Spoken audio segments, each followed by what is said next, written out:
வருகிறது. சனிக்கிழமை பூமியை அல்லாஹ் படைத்தான்.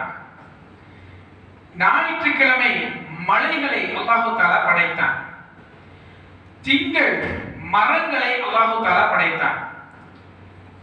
அதே போல தடுக்கப்பட்ட சில வெறுக்கத்தக்க வஸ்துக்களை செவ்வாய்க்கிழமை அன்று அல்லாஹ் படைத்தான்.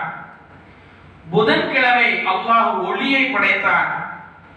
வியாழன் அன்று மற்ற படைப்புகளை படைத்தான். வெள்ளிக்கிழமை அன்று மனிதனை படைத்தான். இப்படி அல்லாஹ் ஒவ்வொரு நாட்களிலும் அல்லாஹ் ஒவ்வொன்றை திட்டமிட்டு அல்லாஹு தஆலா செய்திருக்கிறார். எனவே அல்லாஹு தஆலா திட்டமிடுவதை விரும்பக்கூடியவனாக இருக்கிறார்.